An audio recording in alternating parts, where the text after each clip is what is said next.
Salut les amis, j'espère que vous allez bien. Ça me fait super plaisir de vous retrouver aujourd'hui sur cette chaîne pour normalement la première vidéo de cette chaîne YouTube. Parce que ça fait des années que je veux lancer des vidéos sur YouTube pour partager ma passion de la collection, mes réceptions, mes retours de brocante, etc. Et bah voilà, ça a pris beaucoup de temps pour plein de raisons. J'ai également beaucoup repoussé, je le cache pas. On va commencer avec une petite vidéo retour de brocante. Normalement, vous n'êtes pas sans savoir que la saison des brocantes 2025 a commencé. C'était à peu près au mois de mars comme d'habitude. Il s'est passé pas mal de dingueries dans les 3 dernières semaines. J'ai fait 2 retours de brocante qui étaient vraiment énormissime, dont un qui est potentiellement le plus gros retour de brocante de toute ma vie. Donc du coup je me suis dit ça y est, c'est l'occasion rêvée, si là je le fais pas, je lancerai jamais cette chaîne YouTube, elle restera un mème, on va me troller à vie. Mais j'ai pas mal de belles anecdotes à vous raconter, des choses drôles, des choses étonnantes. J'ai trouvé quand même quelques cartes et quelques petites pépites. Il y a du Wizard, il y a du Block-X, il y a des tops, il y a des choses vraiment que je n'avais jamais vues. J'ai même découvert des objets Pokémon que je ne connaissais pas. Donc vraiment restez bien jusqu'au bout, je vais vous montrer tout ça, je vais vous raconter un peu dans l'ordre chronologique comment s'est passée ma journée. Ceux qui nous suivent sur l'Instagram d'Amacars, donc dans notre boutique, vous avez forcément vu mes stories. Donc j'ai fait pas mal de stories le jour même pour tenter de vous raconter un peu ce qui s'est passé, mais bah forcément j'ai pas pu tout détailler, j'ai pas pu vous montrer les cartes, donc aujourd'hui ça va être l'occasion de tout découvrir ensemble. Avant de commencer les amis, si vous avez envie de nous encourager à développer la chaîne, développer la boutique et surtout de m'encourager à faire plus de vidéos, n'hésitez pas à mettre un petit pouce bleu, lâcher un commentaire, pourquoi pas partager la vidéo, vous abonner à la chaîne, peu importe, je pense que vous connaissez tout ça mieux que moi, ça nous ferait vraiment super plaisir et puis surtout ça nous aiderait à développer nos projets. Et ce jeudi 29 mai a commencé sous le signe de la fatigue, puisque évidemment tous les mercredis soirs on est en live à 21h sur notre chaîne Twitch. On a fait un live qui a duré mine de rien assez tard, j'ai fini par me coucher vers 1h du matin et globalement chez nous en Lorraine les brocantes commencent extrêmement tôt, il y a beaucoup de concurrence, ce qui fait que je suis globalement obligé de me lever vers 4h, 4h30, ça pique très fort, donc j'ai dormi 3 heures. Je vous avoue que le matin je faisais pas le malin, en direction Rezonville-Vionville pour une arrivée à 5h30 à peu près. J'arrive sur place évidemment, brocante de campagne, je me gare en plein dans un champ de vaches et l'ambiance par contre j'adore vraiment l'ambiance en brocante dans les campagnes. Gros lever de soleil les amis, le ciel est complètement rouge, c'est juste magnifique avec les nuages et le jour qui commence à se lever tout doucement. L'arrivée des exposants annoncée pour 6h, 5h30 j'arrive, plus de la moitié de la brocante est déjà installée et il y a au moins 200 personnes qui tournent. Donc je me dis bon bah dommage, j'aurais dû me lever encore plus tôt. Le village c'est littéralement une rue en ligne droite qui dure pendant mais vraiment je pense quelque chose comme 800 mètres. Donc je fais tous les stands, il y avait à peu près 300 exposants. Je fais déjà tous les stands qui sont installés, donc il y a à peu près la moitié, je dirais qu'il y avait 100, 150 exposants et je fais à tous les stands. Moi ma technique c'est je vais à tous les stands, je demande à tout le monde est-ce que vous avez du Pokémon, que ce soit des cartes, des jeux, des figurines. Et là rien du tout, mais vraiment pas une carte, pas une commune, rien à l'horizon. Donc moi je fais mon tour de la brocante, je fais un petit tour pendant au moins 40 minutes, je fais tous les exposants qui s'installent, ensuite je fais le même chemin en sens retour et pareil, personne n'a de cartes, s'ils en avaient ils les ont oubliés ou alors leurs enfants les gardent. Mais vraiment j'ai jamais aussi peu entendu parler de Pokémon dans une brocante. Je me suis dit bon bah tant pis, je vais rentrer bredouille, je vais faire un dernier tour et je vais repartir tout simplement. Je parle à un papa qui était sur un stand qui avait l'air très sympa, on discute et il me dit ah oui j'ai des cartes à vendre, mais en fait elles sont dans la chambre de mon fils qui dort et vu qu'il est malade j'ai pas envie de le réveiller, etc. Je dis bon y a pas de souci, moi de toute façon je vais faire encore un petit tour, au pire si je vous recroise et que vous avez les cartes bah tant mieux, si on se recroise pas bah c'est pas grave, écoutez bon rétablissement à votre fils et moi je m'en vais. Donc bah je fais mon dernier tour, là il était déjà quelque chose comme 6h30 et je repasse par le stand du papa, je dis ah bah au fait du coup vous avez les cartes, la maman arrive, elle me dit non mais vous inquiétez pas, restez, moi je vais aller prendre les cartes en mode mission ninja dans la chambre. Donc elle revient avec une boîte à chaussures remplie de cartes qui avait l'air d'être des communes et peut-être quelques rivers dans le tas, vraiment rien de fou. Et donc bah je regarde dans la boîte de communes, je vois vraiment pas grand chose, je vois 3 petites rivers de soleil et lune qui peuvent intéresser Manon, donc je les prends. Elle me dit ouais c'est 50 centimes la river, je dis bon en vrai c'est les prix classiques de brocante donc ça me choque pas. Et je lui dis bah je veux bien voir les top loaders. Il me tend les top loaders, une petite Rosemary en rainbow qui est magnifique. Maintenant j'avais jamais vu qu'il y avait ce petit damier en fond comme ça. Personnellement j'aime bien les rainbows, je suis daltonien donc je les vois sûrement un petit peu étrangement, mais je trouve ça un peu atypique comme carte, je trouve que ça ressort bien, les petites paillettes, je trouve ça sympa. Donc une petite Rosemary rainbow de EB01, donc épée et bouclier de base, qui aujourd'hui est une série qui coûte quand même mine de rien assez cher à compléter. Très content de l'avoir récupérée, elle n'était pas en super état, je sais pas si vous voyez, donc elle a quelques points blancs sur les tranches, c'est pas des dégâts monstrueux hein, mais elle est très loin d'être mine. Personnellement pour du binder ça me va très bien. On enchaîne ensuite avec une petite full art, le sbire de la team Skull, donc la team, l'équivalent de la team Rocket mais dans Soleil et Lune tout simplement. Il est très sympa, alors c'est une carte qui est assez commune, encore une fois c'est du Soleil et Lune de base qui est la série SL sûrement la plus print et ben elle est en super état pour le coup, je pense qu'elle est quasiment mine. L'effet des full art sur Soleil et Lune, je trouve que c'est potentiellement les full art les plus belles avec notamment NBXY, je les trouve incroyables. Vous voyez vraiment le petit effet même sur les habits des sbires etc. Et par contre ce qui m'a vraiment intéressé dans ce stand c'est cette carte là, c'est Mademoiselle full art de Destinée Occulte. Alors ne vous fiez pas à la numérotation, là ça vous dit que c'est une carte alternative de lumière interdite, mais en fait vous regardez la numérotation c'est SV et SV c'est pas Scarlet et Violet, donc Scarlet et Violet c'est en fait le Shiny Vault, donc c'est un subset de Destinée Occulte qui est ma série préférée de Soleil et Lune tout simplement. Les effets je les trouve pareil dingues, je trouve que honnêtement la trainer est très mignonne avec le petit chapeau, le petit nœud, ça fait très traditionnel.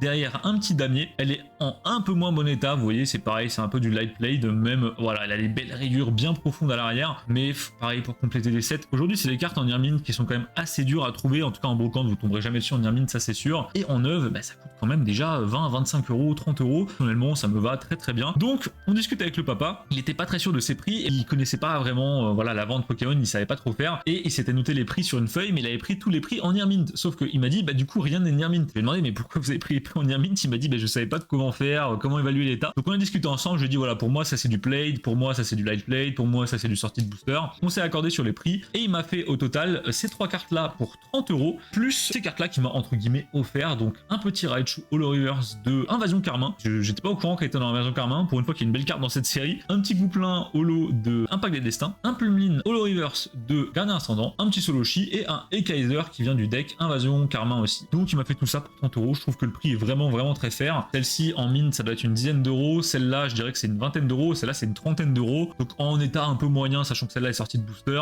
ça me choque pas du tout. Je suis très content. Je repars. Je prends ma voiture direction une autre brocante qui est dans le département d'à côté, donc en Meurthe-et-Moselle, qui s'appelle Jarny, qui est une assez grosse ville, mine de rien. Là les gars, ça avait l'air d'être une pépite. Annoncé vraiment 300 exposants, gros banger, c'était sur tout un stade de foot, etc. Il y avait l'air d'avoir beaucoup de monde. On m'avait beaucoup dit que la brocante de Jarny, elle était vraiment incroyable. Donc je me dis, eh ben, écoutez, c'est parti, je vais tenter ma chance. On est à 25-30 minutes de voiture du département, enfin de la frontière avec l'autre département, donc c'est pas ultra loin. Le seul problème, c'est que souvent des petits chemins de campagne un peu perdus, un peu ghetto, un peu compliqué aussi en termes de route. Le souci, c'est que bah, aux alentours de Metz, en tout cas dans le 57, là où on est, il y a une sorte de, j'appelle ça la clique des scalpers. Donc c'est une team de gens qui sont en fait des revendeurs en brocante, qui eux se lèvent très tôt, vraiment. Je pense qu'ils ne dorment même pas. Et en gros, ils s'installent sur une brocante parce qu'ils sont exposants. Ils font le tour à plusieurs, ils raflent absolument tout et ils le mettent à prix x3 sur leur stand, que ce soit des jeux vidéo, des antiquités, des jouets, des DVD, du Pokémon. Bah, c'est super chiant parce que le problème c'est qu'ils sont super nombreux et en fait ils sont carrément plusieurs dans la même brocante et ils se séparent. Ils sont là à 3h du matin et ils sont également à plusieurs brocantes en même temps puisque c'est un gros groupe, ce qui fait que du coup bah, souvent il y a quasiment aucune chance. Eux c'est des pros et ils ont toutes les strates du monde. Moi quand ils passent je sais que je vais quasiment rien trouver derrière. L'avantage c'est que ces personnes elles restent dans le 57 aux alentours de Metz là où j'étais au début, mais elles vont pas dans le 54. Du coup je me suis dit bah moi je vais dans le 54 et je les croise pas. Et bah bingo, ça marche. En fait j'ai testé cette stratégie il y a un petit mois et je ne les ai jamais croisés là-bas. Donc maintenant j'y vais tout le temps et l'avantage c'est que je suis tranquille. Je me dis je peux arriver, il y a beaucoup moins de concurrents, je suis tranquille. Il y a rien de pire je pense que de trouver un bracos en brocante, d'ouvrir le binder et qu'il y a quelqu'un qui se jette dessus en même temps que toi et là c'est vraiment la guerre au premier qui trouvera la dinguerie. Ça horrible comme ambiance, alors que là du coup j'étais tranquille. Et j'arrive et je vois pas la brocante. Je me gare littéralement là où mon GPS se dit et je ne vois pas la brocante. Pour une brocante de 3 ans exposant, passer inaperçu c'est un peu compliqué. Et je sors, je commence à zioter et en fait j'aperçois une tente mais vraiment derrière une sorte de camionnette, mais ça paraît vraiment nul quoi. Et j'arrive et je vois que le cas de l'association qui organisait la brocante, ils avaient réservé un énorme parterre où en fait il y avait 10 employés qui préparaient, vous savez, des merguez, des saucisses, des frites, alors qu'il devait être 8h du matin. Et je me dis mais attendez, s'il y a 10 employés pour préparer la bouffe alors qu'il est 8h, il va y avoir un monde de fous. Et j'arrive, je pousse la porte du stade où il y avait la brocante, j'arrive les gars, je vous jure, il y a 2 rangées d'exposants. Et le premier truc que j'entends, c'est le premier exposant qui se plaint et qui me dit mais ils avaient annoncé 300 personnes et on est une vingtaine quoi. Et c'est vrai que je regarde la brocante et ça me paraît ridicule, un peu le seum honnêtement d'avoir roulé aussi longtemps pour ça. Et je me dis là le week-end il tourne vraiment super mal. Déjà je me lève pour pas grand chose pour 3 ultras et là je roule 25 minutes en me disant bah je vais esquiver les scalpers. Bah les scalpers ils viennent pas peut-être parce qu'il n'y a pas de stand aussi donc dommage. Je commence et là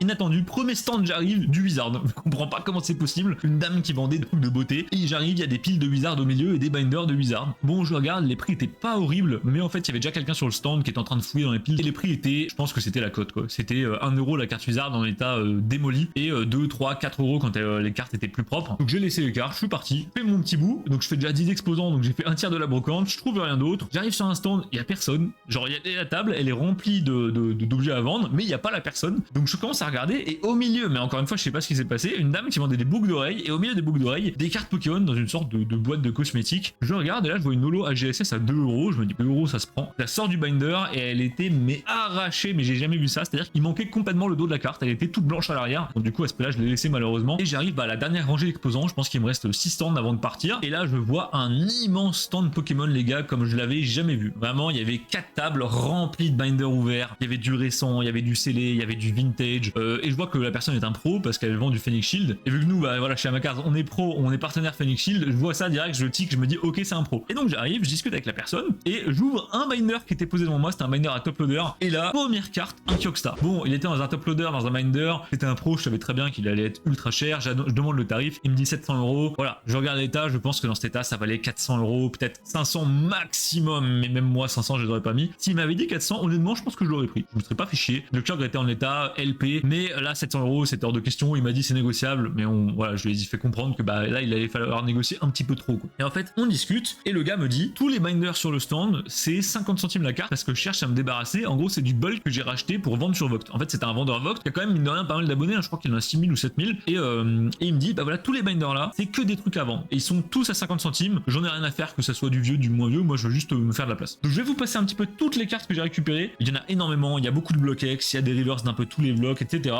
Mais à 50 centimes l'unité, les gars, je me suis gavé. J'ai récupéré 147 cartes. Je vais vous montrer un peu ça pendant que je vous raconte un peu l'interaction avec le vendeur. Donc, des petits tops en chrome. Alors, même si certains sont en anglais, d'autres sont en français, mais en chrome à 50 centimes, je prends tous les jours pour compléter mes sets. Et derrière, plein de reverse. L'avantage, c'est que tout est sleeve. Donc, en fait, les cartes sont au bon état. Alors, il y a quelques pliures, etc. Mais pour compléter, pareil, ça fait toujours plaisir. On discute et il m'explique qu'en fait, c'est un mec qui a commencé la collection en mars 2024. Lui, ce qu'il kiffe, c'est les escouades. Il a acheté toutes les displays escouades, toutes les ETB SL. Je crois qu'il lui manquait que le TB EB base. Et en fait, du coup, il m'explique que, bah voilà, je comprends qu'il a beaucoup d'argent. C'est quelqu'un qui bosse au Luxembourg, donc les salaires là-bas sont très très élevés. Et qu'il s'est trouvé un petit kiff. C'est quelqu'un qui est quand même assez âgé. Hein, il avait quelque chose comme 35 ans. Il s'est fait un petit kiff, donc il a mis beaucoup d'argent dans Pokémon. Il a investi, puis ça l'a fait kiffer. Il s'est lancé sur Vogt et ça a pris. Et du coup, il a 6000, 7000 personnes qui le suivent. Et il fait un live quasiment tous les jours où il rachète des collections et il les revend en live. Et il m'a montré sa collection, c'est absolument ahurissant. Le gars a toutes les stars en gradé dans des notes absolument démentielles. Il a un Rayquaza Star gradé en 5, il a toutes les ETB SL, toutes les ETB EB, il a tous les displays SL. Donc je comprends un peu mieux son stand. Et du coup on discute et je lui dis mais attends, tout est à 50 centimes. Il me dit ouais, tout dans le binder est à 50 centimes. Bon écoutez, bah je prends. Commence à sortir tous les rivers de tous les blocs, commence à sortir toutes les communes du bloc X. Vous voyez même des holo rivers qui traînent comme ça. Il y avait des tops, je prends les tops, je prends tout. Et le mec me dit mais tu vas me vider mes classeurs. Je dis bah ouais, mais du coup t'auras plus rien à vendre. Il m'a dit ah non mais t'inquiète pas, j'ai encore de quoi remplir. Des cartes comme ça à la maison, je dois en avoir entre 6000 et 10 000. Je me regarde, ni par hasard, t'aurais pas envie de t'en débarrasser et de tout me refaire à 50 centimes. Il me dit ah mais moi aussi ça m'arrangerait bien et tout. Et en fait on s'est rendu compte qu'on habitait à 20 km l'un de l'autre. On échange nos Insta, je lui envoie un message, il me file son num, je lui file mon num et je vais le recontacter je pense dans les prochains jours pour qu'on puisse faire un petit deal parce que il y avait énormément de cartes. Vous voyez il y avait même du dragon en plutôt bon état quoi pour 50 centimes. Enfin perso dans cet état je prends tous les jours. Et bah surtout ça permet aussi d'alimenter le catalogue à ma carte parce que mine de rien le catalogue à ma carte pour l'instant il est assez vide. On a du bloc X, on a du Wizard, mais on n'a pas grand chose de plus et le but un jour ce serait d'avoir un peu toutes les cartes qui existent dans toutes leurs variantes, dans plein d'états, dans plein de langues pour que tout le monde y trouve son compte. On arrive à la dernière pile, un peu de McDo et encore des reverse d'un peu tous les blocs. Et je vais le contacter, je vous tiendrai au courant. Si ça se fait, je pense qu'on va pouvoir vraiment agrandir le catalogue sans trop de problèmes. Et donc on a discuté pendant une trentaine de minutes, je suis resté pas mal de temps sur le stand, mine de rien. Et il m'explique qu'en fait il va ouvrir une boutique physique dans pas très longtemps et il va créer une boutique physique pas loin de chez nous. Donc écoutez, un gros bravo à lui, honnêtement c'est un sacré accomplissement d'ouvrir un shop physique. Je me suis déjà intéressé au sujet, je sais à quel point c'est compliqué et moi ça me fait toujours plaisir de voir des gens qui entreprennent comme ça. Donc je repars avec mon lot, il me fait le calcul, donc 147 x 0,5 ça faisait quelque chose comme 73,50 €. Il m'a dit tu sais quoi, je te le fais à 60 balles, on va pas parler chinois et je le remercie. Et au final je termine la brocante de Jarny sur ça, sur cette énorme tas. Donc j'avais un petit tas là, un deuxième et un troisième pour 60 €. Dites-moi ce que vous en pensez, 150 cartes pour 60 €, moi je trouve ça ahurissant. Direction la troisième brocante, cette fois-ci je pars à la fameuse brocante dont je vous avais parlé, la brocante d'Hypercentre qu'on avait fait avec Manon dans la ville de Moulins-les-Metz et c'était invivable. Alors, vraiment c'est une des pires brocantes que j'ai faites de ma vie, il n'y avait pas une carte, que des scalpers, les gens se jetaient sur tout ce qu'ils voyaient, c'était horrible, on pouvait même pas avancer. Là j'y vais, j'arrive, normalement c'est impossible de se garer parce qu'en fait c'est sur un gros axe routier, il n'y a pas de place. Je trouve une place du premier coup, je me gare sans encombre, donc vraiment ça annonce que du bon. J'arrive et là mais vraiment en troisième stand je trouve un gamin qui vend des fakes du set de base, donc un Dracofeu fake édition 1 acheté sur AliExpress, la triplette du set de base en fake et au milieu il y a une sorte de boîte avec des communes et je me dis bah je vais fouiller au cas où il reste des reverse. Les gars on rappelle à ce moment là il est quelque chose comme 10h30 ou 11h, donc vraiment très très tard, hein, une brocante comme ça à 4h30 il y a déjà les gens qui vendent. J'arrive 6 heures après, je m'attends à rien trouver d'intéressant et là j'arrive et je trouve directement une petite holo reverse d'équipe cosmique, un Fenard d'Alola qui est magnifique dans un état ultra sympa. En fait il est quasi mine quoi, donc je commence à halluciner. Je demande au gamin, il me dit 50 centimes la carte, je prends une carte de McDo 50 centimes, je prends et une petite reverse d'invasion Carmin que je trouve incroyable. J'adore Écrapin, c'est un super Pokémon de la 3G. Bah, j'ai pris direct, j'ai tout pris. Je viens de me rendre compte que je vous dis de la merde, c'était pas 50 centimes, c'était 20 centimes, donc j'ai eu ça pour 60 centimes et je me dis ok c'est un signe, va y avoir des trucs dans la brocante. Si personne n'a pris ça, je suis désolé. Voilà, dites-moi ce que vous en pensez en commentaire. Personne en brocante, dès que je vois une reverse antérieure à EB à moins de 50 cents, je la prends. Je me dis, ça intéressera du monde, que ce soit sur la boutique, pour compléter des sets. Dans un futur proche, il y a beaucoup de gens qui vont se mettre à faire des sets SL, XY, NB, des master sets, et donc auront besoin des reverse. Perso en dessous de 50 cents, je prends tous les jours. Dites-moi ce que vous en pensez, peut-être pour vous c'est cher, moi je trouve pas ça cher. Donc j'enchaîne, continue sur un stand, et il y a un revendeur assez jeune, hein, qui devait avoir 16 ans je pense, qui vend des Lego. Et là les gars, j'étais en plein milieu de la brocante, il y avait du monde partout, j'ai galéré à accéder au stand. On rappelle, il est quasiment 11 heures, la broc elle a commencé il y a 6 ou 7 heures et je m'attends à rien trouver. Voilà, je me dis j'ai trouvé des rivers, j'ai trouvé que des rivers toute la journée, ce sera très très bien. J'arrive et là je vois au milieu des Lego, posés au milieu de la table, mais vraiment à la vue de tous, ultra visible, des petites cartes Pokémon. Donc une petite holo de Eclipse Cosmique, je demande le prix, le mec me dit 50 centimes je crois, bon je mets de côté. Une petite stamp de Ténèbres Embrasées. Alors celle-ci je crois pas que ça soit la stamp d'AP, je crois que c'est une stamp qui était distribuée en magasin, type genre King Jouet. Donc je me dis ok intéressant, le mec me dit 1,20€, bon bah 1,20€ perso je prends, et là du bloqué. Alors l'état est terrifiant, la carte elle est pliée les gars, j'ai rarement vu autant de pliures sur une carte, de avoir au moins 12. Je mets de côté, je me dis je demanderai le prix plus tard, parce que là derrière ce que je trouve incroyable, une holo de Gardien du Pouvoir qui est dans un état plutôt correct, finalement la sleeve est dégueulasse mais la carte est plutôt propre. Je demande le prix, le gars me dit 1€. Donc moins cher que la Corvalus, bah écoutez alors là j'ai pas réfléchi, j'ai mis de côté. Derrière un petit Machoc Reverse de Gardien du Pouvoir, 1€ aussi, parfait. Et on termine sur un petit Avaltout de Hexemeraude qui pareil a mal vécu la cour de récré, et celui-là il est explosé, le mec je lui dis ouais il est vraiment mort celui-là, voilà, le mec me dit tu sais quoi je te l'offre. Donc écoutez, bah je le prends tous les jours, donc j'ai pris ces 3 cartes, enfin ces 4 cartes du Block-X et Lolo, l'Eclipse Cosmique et la stamp pour je crois, m'a fait à 5€. Et les amis moi j'étais choqué, 11 heures, personne n'a jugé bon de prendre ça à 1€, je ne comprends même pas comment c'est possible. Donc je me dis, là je commence à me dire il y a dû y avoir des sacrés bracos dans cette brocante que j'ai pas vu passer parce que j'étais là trop tard. Donc je me suis noté en arrière-plan dans ma tête de me dire l'année prochaine il faut que j'y aille, mais j'y vais à 4h du matin. Comme ça, plus tranquille, et je fais un tour vraiment où je tente de sniper le maximum de choses, parce que s'il reste ça à 11h les amis, qu'est-ce qu'il y avait à 5h du matin? Malheureusement je vais l'apprendre plus tard, il y avait des grosses dingueries. Désolé les amis, j'ai dû dézoomer la caméra donc vous me voyez plus bien, simplement parce que sinon ça rentre pas dans le cadre. Mais du coup au moment où je paye la personne, je lui tends mes pièces, je me dirais merci beaucoup, bonne journée, et je regarde, et en fait en dessous des cartes je l'avais pas vu parce que les cartes étaient mises comme ça. Je vois ce binder là, et je lui dis ah mais c'est quoi là-dedans? Il me dit ah je sais pas, on m'a donné ça sur un stand l'année dernière et j'ai jamais su quoi en faire, donc aujourd'hui je le vends. Il m'a dit c'est des manettes pour frigo Pokémon. Et moi j'ai commencé à bugger parce que j'ai jamais vu ça de ma vie. Il semblerait que ça s'appelle les stacks. Et donc je regarde, j'ouvre le truc et dedans, incroyable, c'est donc des manettes pour frigo Pokémon, un peu type manette, vous savez, de cordon bleu quoi. La planche est magnétique et tout ça c'est que des manettes. Et il y en a plein, il y en a, j'ai compté, il y en a quasiment une cinquantaine. Et je regarde le gars et je me dis c'est peut-être du fake en vrai. Il y a écrit Panini mais je sais pas. Les gars je suis quand même dans Pokémon depuis longtemps, j'ai jamais entendu parler de ça. Ça me paraît bizarre que j'ai même pas une idée que ça existe ou quoi que ce soit. Je dis au gars ah, vous faites ça à combien? Il me dit 5 balles. Je me suis dit pour la science, je vais le prendre et en rentrant je vais voir si ça vaut quelque chose, dans le sens où si c'est un vrai truc quoi, si c'est du fake bon bah tant pis j'aurai un truc rigolo dans ma collection. Je rentre chez moi et quelle ne fut pas une surprise d'apprendre que ça existe vraiment et que déjà le binder, enfin le binder si on peut appeler ça un binder, l'album vide vaut déjà quasiment une dizaine d'euros parce qu'en fait c'est assez rare. Ça c'est la série 2 donc Johto League Champions, il y a une série, il y a d'autres séries il semblerait, et qu'en fait les stacks ça se négocie entre 1 et 8€ en fonction de stack, et j'en ai récupéré 50 plus l'album pour 5 balles. Donc du coup je me dis mais attendez c'est quoi cette brocante de fou furieux, je viens de récupérer ça et je pense que personne ne savait ce que c'était, donc personne n'y a touché. Et il m'a dit ouais c'est bizarre mais personne ne m'a demandé ce que c'était. Moi je me suis dit putain heureusement que j'ai été curieux parce que je m'en serais jamais, enfin je serais passé à côté quoi. Donc j'ai récupéré ça et je pense qu'un jour je vais me motiver pour me faire un peu une checklist parce que je pense que ça existe pas. Il n'y a pas de moyen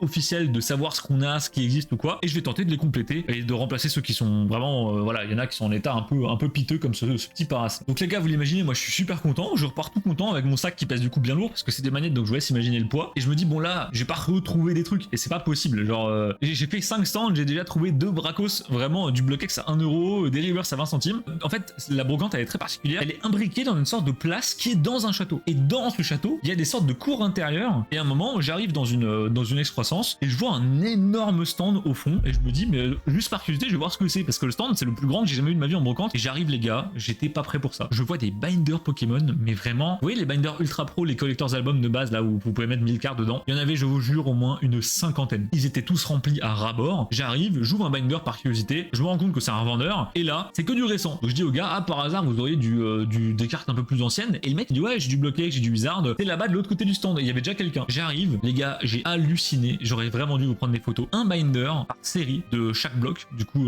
donc DP, Wizard, Block-X. Dans chaque binder il y avait toutes les cartes du Master Set en plusieurs exemplaires. Mais je rigole pas, vous voulez un binder X-Deoxys, il y avait un binder Deoxys, toutes les Rivers en triple. Vous voulez un binder X-Emerald, il y avait toutes les Rivers d'Emerald en 4 exemplaires. J'ai trouvé un binder Aube Majestueuse, il y avait les holos, chaque holo avait plusieurs pages. J'ai halluciné et je me dis mais dans quoi je suis tombé là, et ça m'a fait un, je sais pas, ça m'a fait un choc. Je me suis dit un Pokémon ça a vraiment une ampleur maintenant qui est lunaire parce que le mec c'était un revendeur. Il collectionnait pas, il connaissait parce que à force de trier je pense qu'il connaissait, mais le mec connaissait pas vraiment, vous voyez ce que je veux dire. Il connaissait le nom des séries, les raretés ça allait pas plus loin que ça. Et là j'hallucine, j'ai feuilleté tous les binders juste pour le plaisir et je me dis mais what the fuck, j'ai jamais vu ça de ma vie. C'est la plus grosse collecte que j'ai vue de ma vie IRL pour le coup. Et par contre les prix étaient abusés, vraiment, c'est à dire que la Rivers de bloc 6 c'était entre 20 et 40 euros en état pas foufou. Les reverse du bloc X elles étaient toutes au minimum à 15 balles alors qu'elles étaient vraiment pas en état de dingue. Mais quel plaisir de voir ça. Je parle un peu à des gens qui tournent autour du stand et ils me disent ouais on est passé plusieurs fois depuis ce matin, il a pas vendu une carte parce qu'en fait c'est tellement cher. Pour vous donner un ordre d'idée du prix, ils vendaient les communes récentes donc EV etc à 50 centimes. Donc voilà, le vintage était vraiment extrêmement cher. Quel plaisir juste de feuilleter ça et de regarder. J'ai vérifié, il n'y avait pas de stars malheureusement, je pense qu'elles étaient pas dans ces binders là ou le mec les avait déjà vendus ou quoi, mais je suis sûr qu'il y en avait parce que vraiment c'était une singerie ce stand. Donc je sors de l'ex-croissance qui était dans une petite cour, je vais dans une autre excroissance qui est en fait au pied de la porte du château en question, et là je vois un stand, il y a quelqu'un dessus, une sorte de daron, mais en fait le gars j'arrive pas à savoir s'il avait 30 ans ou s'il en avait 50. Mais je le vois fouiller dans des box de cartes et c'était un peu une famille de gens voilà très aisés. Je vois sur le stand, ils vendent plein de trucs et au milieu de leur bordel ils vendaient des affaires de maison, la mère vendait des fringues. Il y avait un gosse qui vendait ses cartes, mon gosse il devait avoir 15 ans je pense ou 17 ans, et je vois beaucoup de soleil et lune et il y a plein de bordel, c'est des cartes qui sont en pagaille. Donc j'ai flippé dans toutes les box qu'il avait, il y avait au moins 5 ou 6 Pokébox. J'ai réussi à dénicher pas mal de petites reverse. Donc je demande au gamin ouais c'est